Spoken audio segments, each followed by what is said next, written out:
So all I can think about today is how I got treated when I got sick.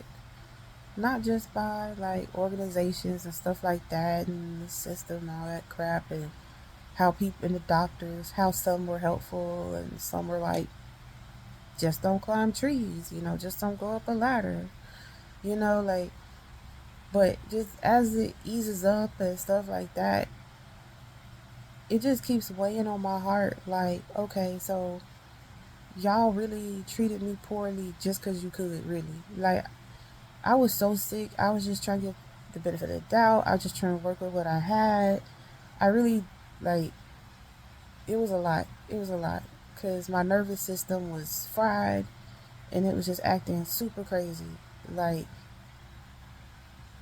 it was a lot. It was a lot. It was a lot on me. And it was just a lot across the board. Um, and all I can think about, and it's like I'm like really sort of sad about it, but also I feel free about it, is the simple fact that there was no misunderstanding. You mistreated me because you wanted to mistreat me, because you could mistreat me, and because you could probably get away with it because I was so sick. At where was I gonna go? Who was I gonna tell? And when I did try to go to people, a lot of times like they didn't really want to help. A lot of organizations won't really help you if you're not working or if you're not employable. So the fact that I was struggling with epilepsy and struggling with dysautonomia, and they were both attacking my systems like at the same time, and I had to see two different specialists and be on like 10 different pills, they did not care. They did not care. So it leaves you in a vulnerable position to just keep getting treated poorly by people. And I feel like I made so many excuses for them. And I'm starting to realize it wasn't just excuses for them, because what they were doing was obvious. You're not stupid. I think sometimes you make the excuses for other people, or I made excuses for other people, because the truth was far too hurtful at that time for me to absorb. Like, who wants to believe that being in such a weak and vulnerable state, someone would purposely just keep trying to make you worse, you know? And they're supposed to be like your husband or whatever. Who would sit there and think like this person's purposely going around gossiping about me and all this other stuff just because they're mad because I'm too sick to help out in the house like what they wanted. They wanted like a servant. They wanted someone to just do all this. They wanted someone to, like, they really just wanted a servant and a helper. But I'm supposed to be like your partner, your life partner, and I came down with a pretty serious illness at the time due to having our child. And instead of you treating me like a person or a human being, you decided to just treat me like a slave instead. You know, doing the most deplorable things and then going around lying about it to your family. Like, that's not a mistake. That's not a, oh, this person will get better. It's on purpose.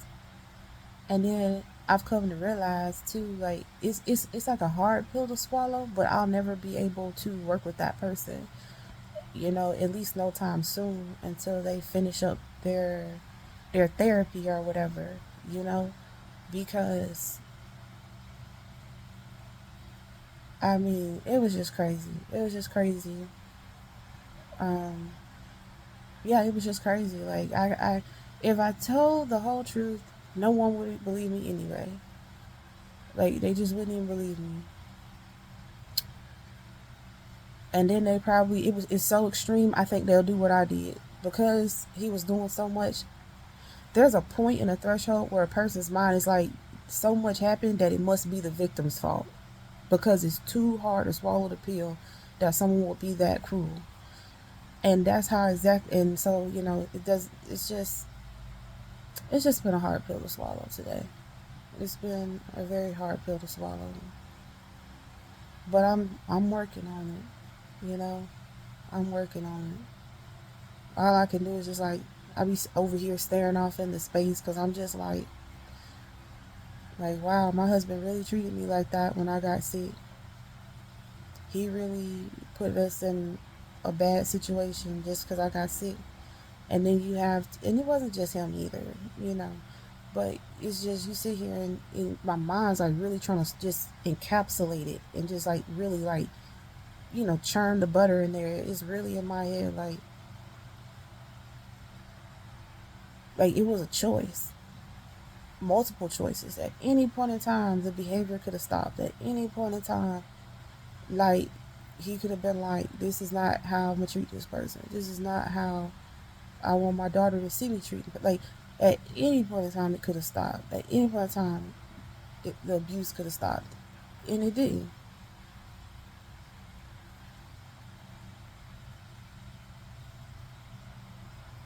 And I cannot tell you how upsetting that is, because I was really having to relearn how to walk, relearn how to talk. I had a terrible stutter. My brain, like I don't know what happened to my brain. I don't know if it was just from like passing out too many times, the blood going to my feet too many times, and then everything he was doing to antagonize it. Like he wouldn't get my meds. I mean, it was just so much going on. It's just, I don't know. It's gotten to the point where it's just like, you know what? God gave us all a spirit, and it's like if God really gave this person the right spirit and they didn't choose to corrupt it to the point where, like the Bible says, you can corrupt that, you can burn it up. They say you can do it to the point where you can't even hear it no more. And it's just like I'm over here rambling because it's like I'm processing it because we have a daughter, and I got a whole life with this individual, and it's just like, and mind you, that wasn't the only person that was treating me like crap and blowing me off and dismissing me either.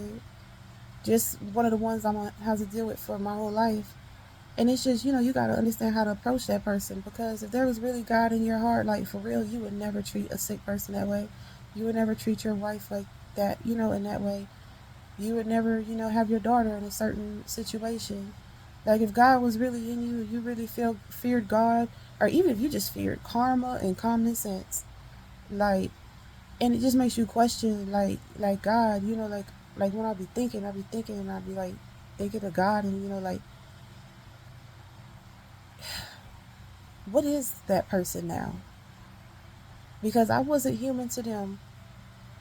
Are they even human? Are they just straight demonic? Are they like just that hollow, shallow, like, you know what I'm saying? Like, what are they? What's in them? Because it wasn't a mistake. It was a choice. It was manipulation. It was abusive. It was mean. It was cruel. I just keep finding myself like literally wondering, like, like almost questioning God, but not wanting to like just asking God, not questioning God. That's rude. But it's just me, like I'm curious, like what happened to them? And then I start to just feel sad for them, and then you just kind of pray for them because their soul is not right. There's no way. Like I've been in rollators and out of them, cane. I still have to sometimes bring my cane with me. But I'm working on it. Okay, I'm working on it. I don't know how far God's gonna let me get, but I'm working on it. But I was really, really, really, really sick. Like I mean, multiple ER visits. Like I didn't even know if you had multiple ER visits. A nurse would have to start calling you and offering home help because clearly something's wrong. Didn't know that was even a thing. It is though.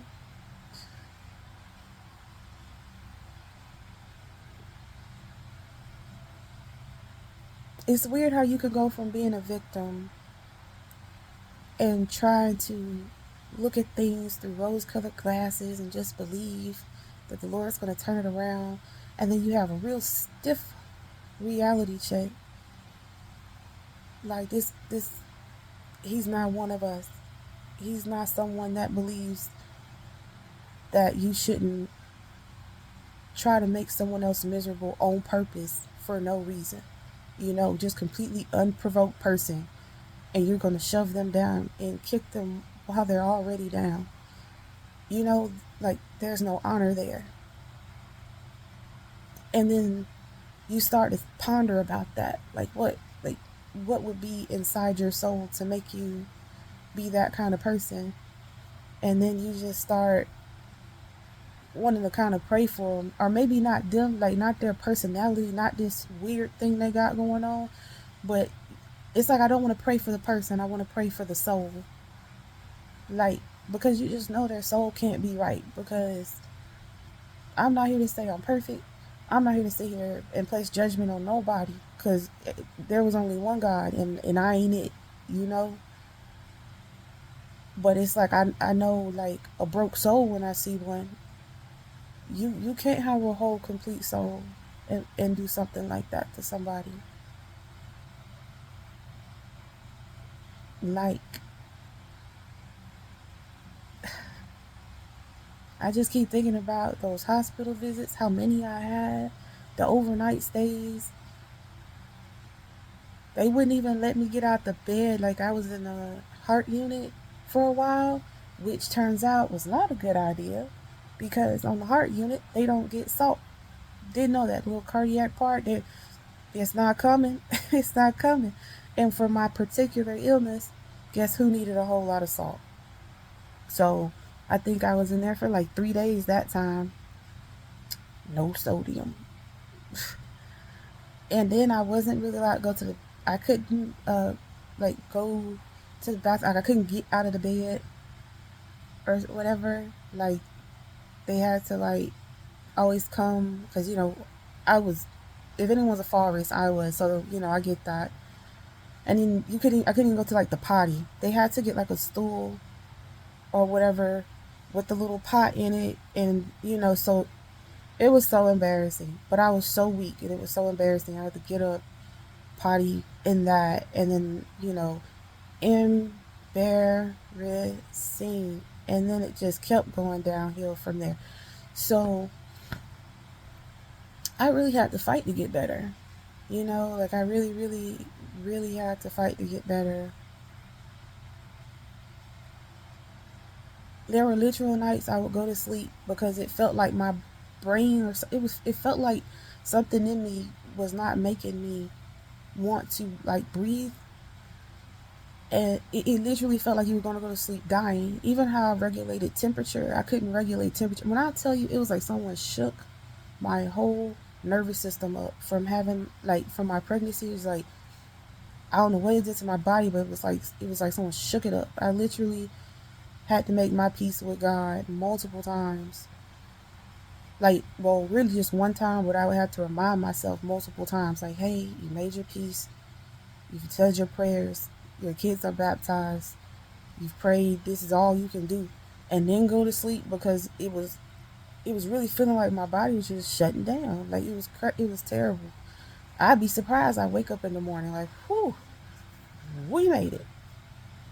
And to just sit there and know that, like, organizations, schools, I mean, I was asking my son's school, like, hey, like, can the bus just come to front of the house? I was so sick. And they were like, other people find a way, you find a way. Now, mind you, the craziest part is they're coming to pick my son up who's special needs. So if he was a little bit more special, they come probably to, they probably have to. But the parent, who's actually at this point sicker than the child, they were just like, you need to figure it out. Other people figure it out. Oh, that was a low point. Oh, that was a low point right there. That was a low point. So yeah, I know I'm. So it's a lot. It's a lot, and now I sit here and I try to process it, because my mind is getting better. It has it's some improvement. Okay, it's not cured, but and I just sit here and think about it. I just think about, like, how it was like the way I was treated by so many people, places, just like they just really was like, they say they want you to be here, but then they treat you with the exact opposite energy when you just are saying like, hey, I just need a little help. I don't even need a handout. I don't need all the financial support in the world. I just need a little help to understand like, what do I do now? I've never been this sick before, and I just don't understand what I should put in place. Like just trying to get a game plan together. And it's like they hate you just for needing a game plan. It was so much hatred. I'm sure it just made me sicker for longer. It was just so like incompatible. It was so much. Oh, just call this number. Just call it. Do you call that number? Dead end. You call another number. Dead end. I've called so many places over the past few years of me being sick and stuff, and trying to get my kids to school. And it's just I've heard the most dismissive and dehumanizing, devaluing type statements that like, and they're so cruel. They're like, well, you survived this long, you've survived hard, you can survive harder. Like, just say you don't want to, like, just say you don't care. Just say you don't care. Just say you don't care. Because it's like, you can't be serious. Like they don't even care that I'm sick. They don't care about all the meds. They don't care about the side effects, the symptoms, the nothing. The fact that I got two kids. They were pretty much like, and mind you, I was just trying to get help. I was just trying to figure out like, what do I do now? What should I buy now? What should I not buy now? Like, you know, my world got turned, and a lot of people aren't even familiar with my illness. So, nevertheless, I have two complicated illnesses and very expensive medication. Like one of those pills without insurance, a month's worth of that medication is $1,300 on sale. On sale. The one medication. One medication. I want like 10. Hey. So,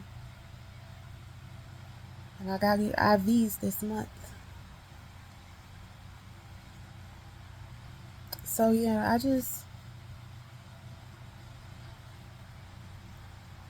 just wish the truth wasn't so rough. That someone really didn't purposely treat me bad just because I'm not human anymore in their eyes, because I'm not convenient anymore for their lifestyle, to serve their lifestyle. You know, it's just hurtful, but it's truthful.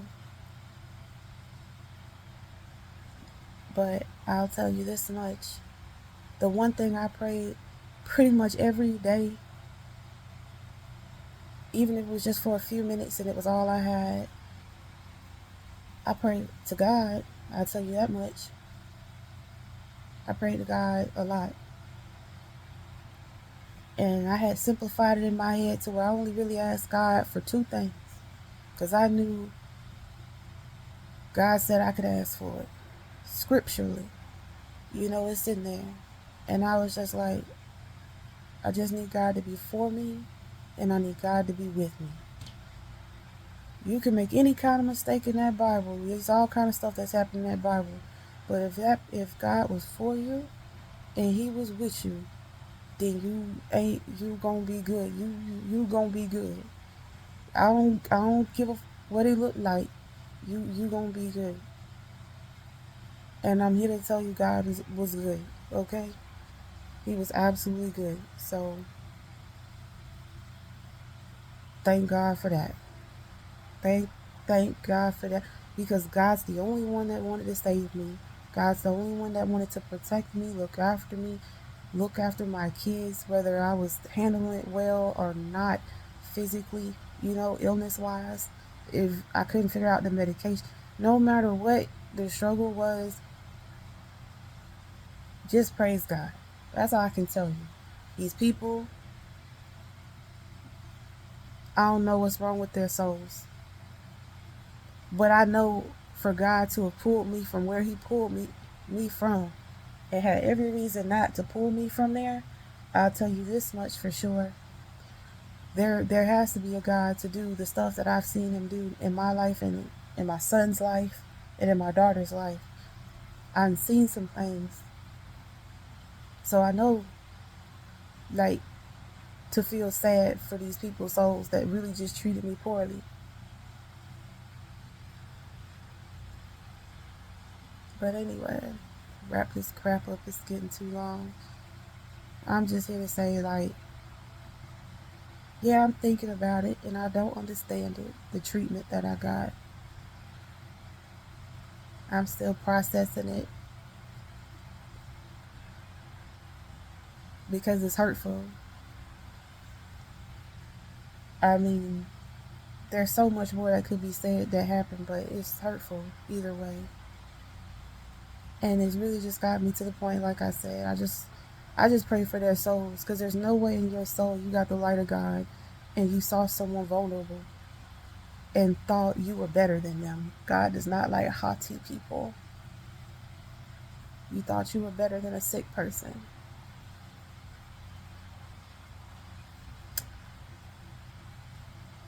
You saw someone vulnerable with kids that were vulnerable. And when they asked for help,